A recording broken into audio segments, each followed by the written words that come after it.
We're going on assignment with the Voice of America. How has it been like covering the event? And I have a list right here in front of me of all the journalists who are beaten. I make the call because I'm on the ground. The Chechen. Gabe Joslow, VOA News, Mogadishu. Hello and welcome to another edition of On Assignment. I'm Alex Villarreal. And I'm Philip Alexio sitting in for Imran today. First up, Scarred for Life. VOA's correspondent in Pakistan gives voice to victims of acid attacks. It may be 2 years away, but the U.S. is already gearing up for the 2016 presidential election. But will we see Hillary Clinton on the ballot? Then it's technology time with cars that drive themselves and a robot allowing the wheelchair-bound to walk. Stay tuned. On Assignment starts right now.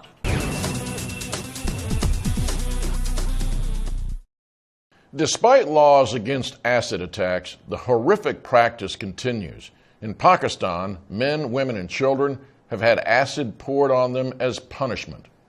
VOA Islamabad correspondent Sharon Bain talked with victims of acid attacks who are trying to put their lives back together.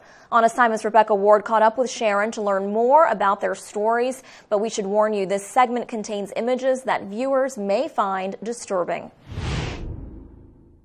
They had taken a photography course. They had been provided some money to be able to get a camera and to be able to use that camera to go out and photograph others and see the world through the camera. And then they had an exhibit where they were putting up their photographs. And when I found out it was acid attack survivors doing this, I thought I really wanted to talk to them. I thought it was amazing, their courage to be able to just come out and not hide anything. And that is very important, especially here in Pakistan where physical beauty is actually quite important. They had both gone through a network called the Acid Survivors Foundation. Valerie Khan, chair of the Acid Survivors Foundation in Islamabad, says breaking the stigma of the survivors' scars is essential to their survival. It's about rebuilding your mind, your self-esteem, and it's about reclaiming your space in the community and in the public space. It's just so sad that there has to be an acid survivors network. So why acid? How does this play into the culture there? I actually thought that acid attacks were something relatively new, but they're not. They actually date back centuries. It's a very old form of punishment. But the punishment itself, the reason for acid as opposed to anything else, is that the punishment is for the rest of your life, that you will be shunned by society, that you will be forever marked. And I think what was so important about these two was that they had been able to work through not only years of surgery and pain, searing pain, and as you know, Mohammed had no nose. One of his eyes were burnt out by the acid. And not only to overcome that, but to be able to overcome the psychological side and stand up in front of society and say, I am worth something.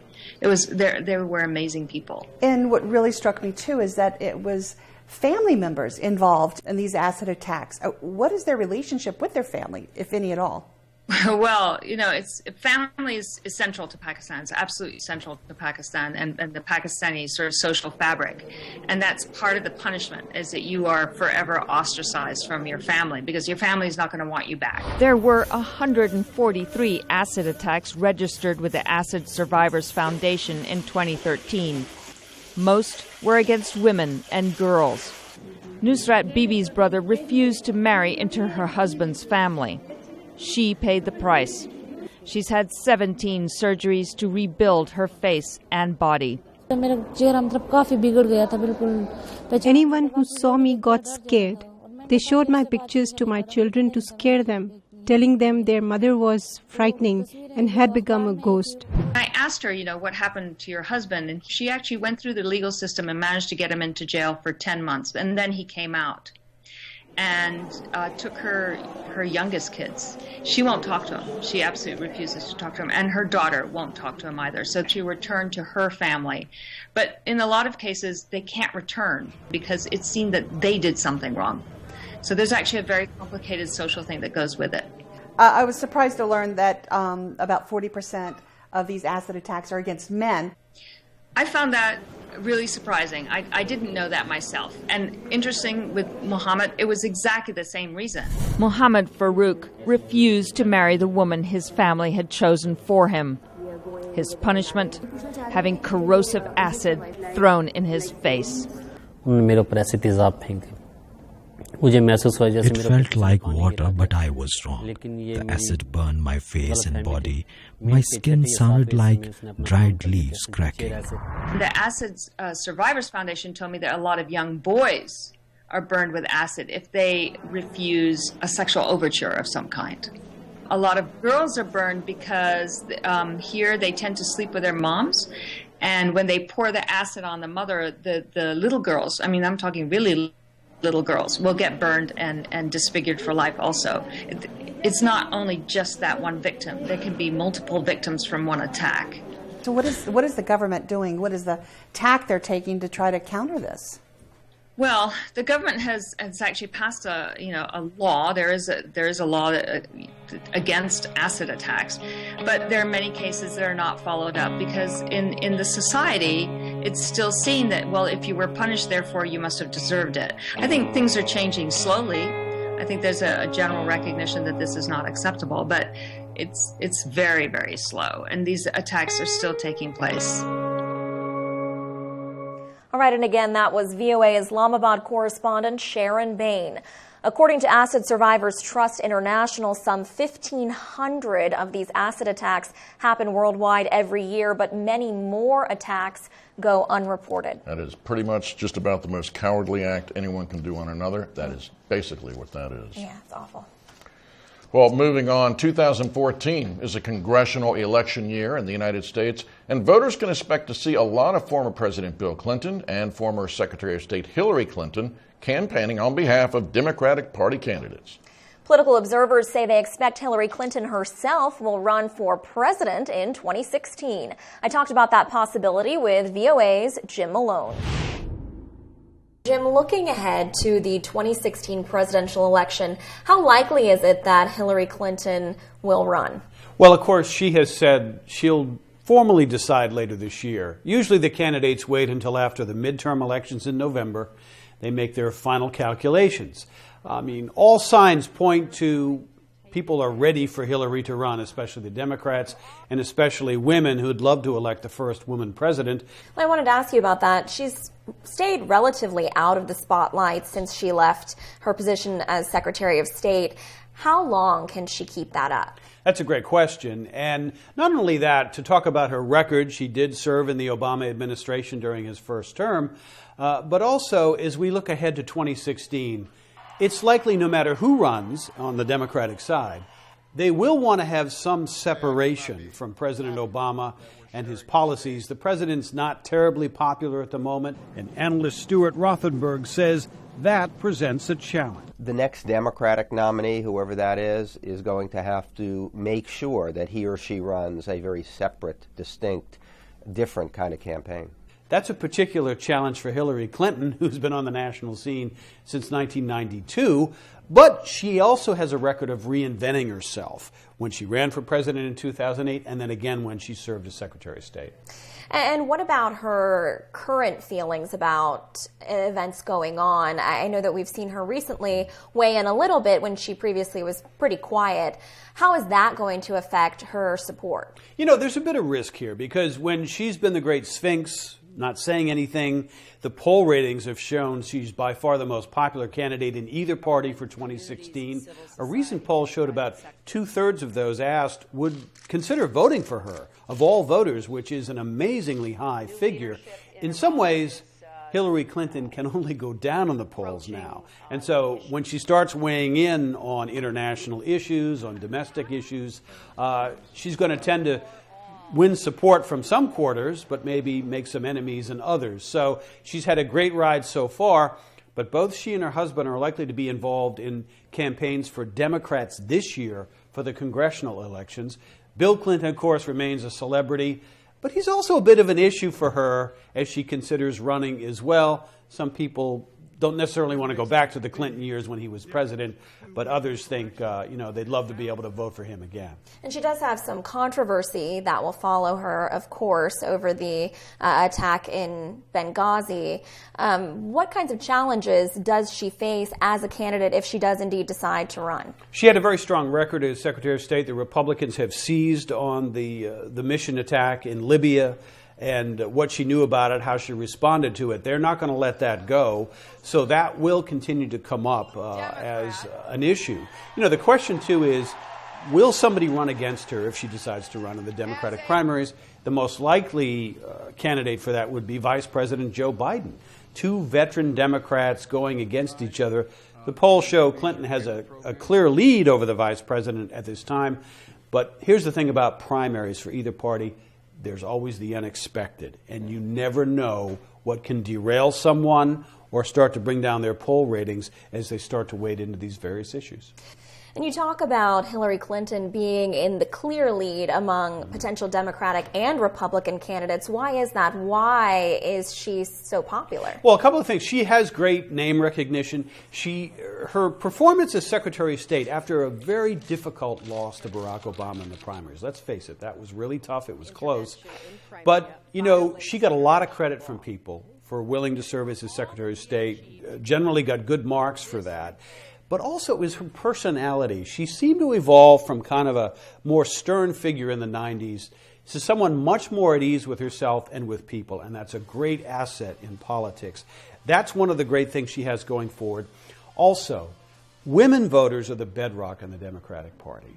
And they saw what happened in 2008, and they were happy that Barack Obama broke the color barrier.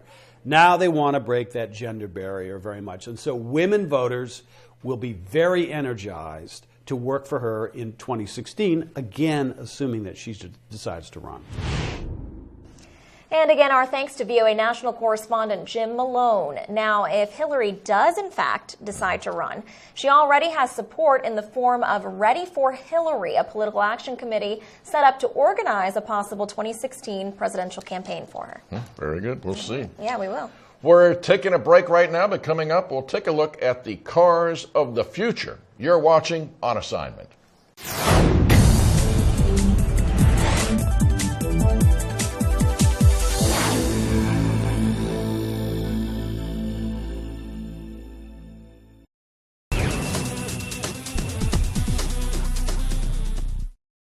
In the not-too-distant future, your car might be driving itself down the road while you relax inside.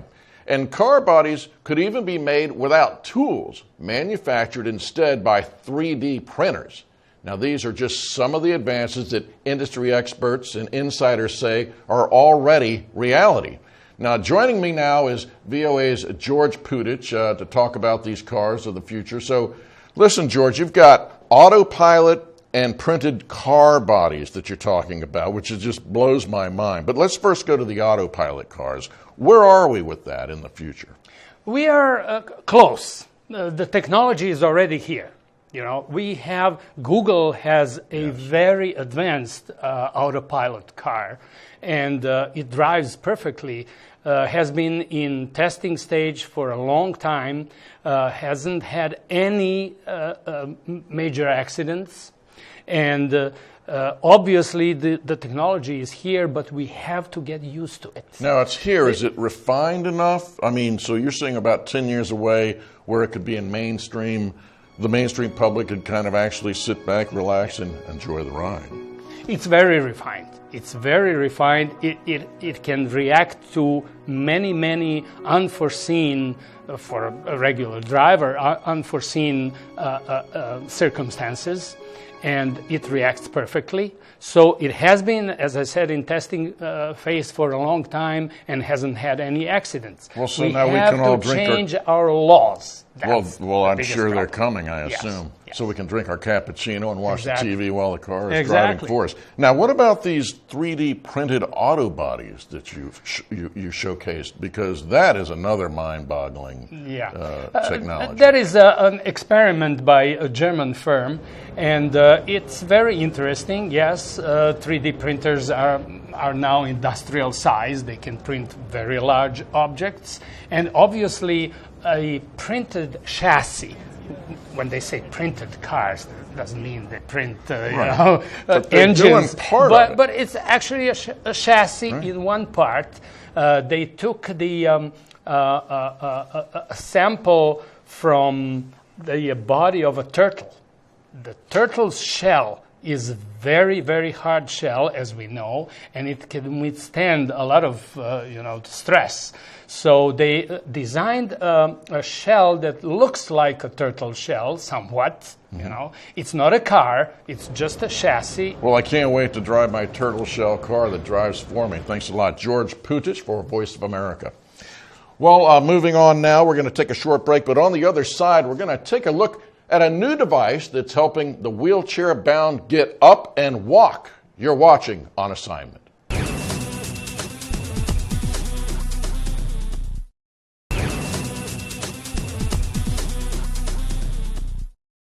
Many of us take the simple act of walking for granted, but millions of people around the world do not have that ability. And for those confined to a wheelchair, walking upright may seem like an impossible dream. But a new device is changing this reality for some. It's a wearable robot that provides the disabled with the support and ability to move. In this segment, VOA's Carolyn Pursuti reports on this remarkable device and talks with me about it. Therapists at Good Shepherd Rehabilitation Center are measuring Emilio and adjusting a high-tech suit. That suit will lift him out of his wheelchair and prompt his legs to move. The hardware is an exobionic exoskeleton, a wearable robot. Just getting everything right for you. Sure. When the therapist pushes the button, the exo guides the patient forward and up. Then these battery-powered motors take over as muscles, encouraging the legs to move. Well, what happened to him originally? He had a spinal cord tumor, and he went in for an operation to get it removed. They removed that one, but they found another one which they couldn't remove. And he had been in a wheelchair ever since. Bob Emilio leads the Freewheelers basketball team. But today, he's scoring in a different way. It's Bob's first day to walk, alone, in 26 years. How did you arrange to be there for that? Well, it's funny how I stumbled onto the idea of doing this as a story because someone handed me a magazine article and said, this would be a good story idea for you. And I looked at the story and I thought, but the magazine page happened to turn over and it was a story about exobionics. And I thought, now that is the story I want to do. So I emailed the company and I said, I want to be there when someone stands up for the very first time. And it took 9 months. And that was the first time. And, his daughter didn't even see him walk before. She didn't remember her dad walking because she was so young when this happened. It has other effects on people in that sort of situation. Mm-hmm. What else does it do for them? It also does something to them mentally. It gives them hope, like Kevin had mentioned. Kevin Olt is an EXO success story. He says EXO brings more than physical changes. When you put hope into somebody that lost hope, it changes their whole way of living and life, 100%. That word hope is a powerful word. Right off to the left. Russ Engold is the co-founder of Exobionics. They still bear their own weight on their bone structure. The exo just provides the support and the ability to move. When you're sitting down, people are looking down at you, and you got to look up. And a lot of times you don't hear well when you're sitting down. So it's very important to be that you can be eye to eye. Right. Well, how does the Good Shepherd Rehab Center choose patients to be a part of this? They have to want to be a part of it, first of all. And then they have to have that forearm strength to be able to do it. And they work with them for months until they get this strength, the bone density that they need to do this, to actually accomplish this. And they say it's not to replace a wheelchair, but it's just another form of therapy for the patient. Now, are we seeing these types of things in other countries? Not only EXO, but there are other wearable devices around. They're in Europe, they are in South Africa, and Mexico, and Japan, as far as we know. EXO has 50 of these devices all over. Only 5 belong to individuals. Where does the future go from here? More nimble. Right now, I don't know if you could tell in my story, but it's very cumbersome. Yes. And did you notice how the walk is right? And every time the Exo moves Bob's leg, you hear whoosh, whoosh, whoosh. That's the sound of the device. And just how it operates. So they want a more nimble device so that it's a natural gait for someone when they're walking. They may come up with something smaller, but again, it needs to be that big in order to lift the body up of a chair. How heavy is this thing? It weighs about 50 pounds, which is about 22 kilograms. But remember, the patient isn't wearing it per se. The weight goes into the ground because it's helping the patient stand up. Yeah. So they're not carrying it on their back. Oh, wow. Do you feel okay? Great. So we can bring your... Emilio's service dog named Bear gets protective. He's never seen him stand before. Forgot how tall I was. Within 3 minutes, Emilio walks. 1, 2, 3. Bring the walker forward. Yeah. He's kicking in. So all of our stories go on YouTube. This story is on YouTube. There's already been some comments. What are you reading? Well, one person wrote, and I'll read you what they say. They say, I am still waiting for the quadriplegic version of this device. And I called Exo on that, and I said, what's the deal here? Can they use this? And they said, absolutely. As long as they have a bit of forearm strength, they can work on that. And they said they've already worked with high levels of spinal cord injuries. Wow. So there is hope for that population as well. VOA's Carolyn Pursuti, and just a side note, Alex, that Bob Emilio's daughter is getting married sometime this year, and he plans to walk her down the aisle. How about that? That is incredible. Yep. Fantastic. Well, now staying in the realm of health science, researchers say exposure to rhythm may help people with neurological diseases lead better lives. And to help them in their experiments, they are turning to a well-known drummer in the world of rock and roll. VOA's Steve Baragona has the story. Scientists say that timing is a key part of how the human brain works, and when the timing is off, so is the processing of information. Using advanced technology, researchers at the University of California, San Francisco are monitoring the brain of Mickey Hart. The drummer for the world-famous rock group The Grateful Dead is trying to navigate through a computer game using a set of electronic drums. More music, please, Jonah. Neurologist Adam Ghazali says the experiment combines neuroscience, gaming, and the virtual world. So we couple these three different worlds together, use them to inform each other, and create really the most powerful real-time neural activity visualizer that anyone's ever seen. Mickey Hart wears a special headgear with screens and sensors as he plays. In the other room, scientists monitor how his brain responds to the rhythms, together with his eye movements, pulse, and temperature. All this translates to a real-time display of his brain's activity. Hart says he is intrigued to know how what he calls the master clock works. What is that power? How do we use it? How do we repeat?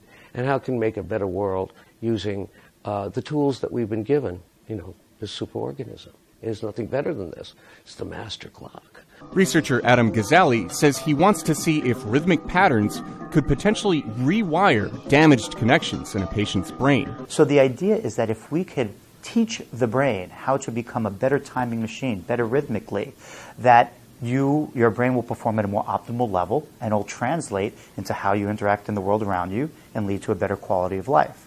Scientists say their ultimate goal is to use rhythm training and even video games to improve cognition and have a positive impact on the lives of people, with and without neurological issues.